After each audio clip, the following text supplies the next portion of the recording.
So today I wanted to talk a little bit about the idea of eternal return, or eternal recurrence as it's sometimes called. Really, they're both the same thing, it's different names. But the idea of eternal return is something that I've always found very interesting, and it was preached by a lot of stoics a couple thousand years ago. But the idea behind it is essentially this: everything that has happened before will happen again, and everything that is going to happen has already happened in the past. So eternal return is exactly what it sounds like. It's the return of things eternally. It's the idea that your life, as you have lived it and are living it currently, is something that you will have to live again in the future.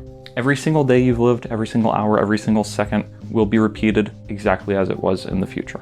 Or there's an alternate take to this, which is just that things won't be 100% exactly the same, but they will be so close to the same that it will be impossible to really tell a difference between the two. Like I said, the Stoics believed this, and they preached it and they taught it, and it was something that they used to inform their choices and to inform how they would go about their lives.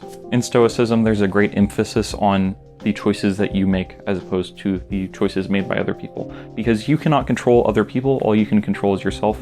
And so because of that, if things were to recur eternally and things were to play out in the exact same way as they are playing out right now, wouldn't you want to make the best choice? If you're going to have to live the same choice over and over and over through eternity, wouldn't you want to make sure it's a good choice? And so that was how they used it to inform their decisions. And then the German philosopher Friedrich Nietzsche in the mid to late 1800s wrote extensively about this idea as well. As I understand it, eternal recurrence was an idea that had kind of been abandoned and forgotten about by a lot of people. And from what I can tell, the reason why this idea was kind of forgotten in the first place over the ages was because of a lot of Christian thinkers who opposed the idea wholeheartedly, and so it was just kind of pushed down for a number of centuries, and then Nietzsche rediscovers it and makes a big deal out of it, I guess. He talks about the idea of eternal recurrence in a ton of his work. In his autobiography, Ecce Homo, he writes about it. The main point of what many would consider to be Nietzsche's masterpiece, Thus Spake Zarathustra, is eternal recurrence. That is the point of the book. But with Nietzsche, it's unclear if he actually believed in the idea of eternal return in the same way that the Stoics did. It's unclear if he actually believed that the universe was set up like this, where it would just repeat and loop and loop and loop over and over and over. There's some evidence to suggest that maybe he did believe in it, but there is nothing conclusive per se. I think you could easily make a case that he believed in it wholeheartedly just because he wrote about it extensively. But at the same time, I think it's actually a really good thing that he didn't write about how he believes it literally, because it kind of allows other people to kind of grasp onto the concept without having to feel like they need to believe in it literally as well. Because really, I think that's why this idea is useful. I think that's why believing in the idea, or maybe not believing in it, but that's why thinking about the idea of eternal return can be useful, is because if you think about your choices in terms of eternity, as if you were having to make the same decision over and over and over again, then hopefully you will put more time and thought and energy and effort into your choices and into your decisions, and that will make your life better, or at least that's the hope. There's a really famous passage written by Nietzsche that's found in The Gay Science. It's section 341, where it talks about a demon approaching you. The passage goes something like this. Imagine you're super lonely one night, you're all by yourself, and you are just in the depths of loneliness, and a demon approaches you and says, hey, the life that you have lived up to this point, you will live again, forever, for eternity. Every choice that you've made, every second that you've spent, every hour, every day that you've lived, you will live it again, exactly the same, nothing will change. Even this very conversation that we're having, even the very conversation that you and me, I'm a demon, you're a human, even the very conversation that we are having in the moonlight, in the setting, all of it is going to be exactly the same. And Nietzsche asked the question, if someone came to you and told you this, would you gnash your teeth and wail, and would you have a mental breakdown, and would you freak out about having to live the same life over and over and over again?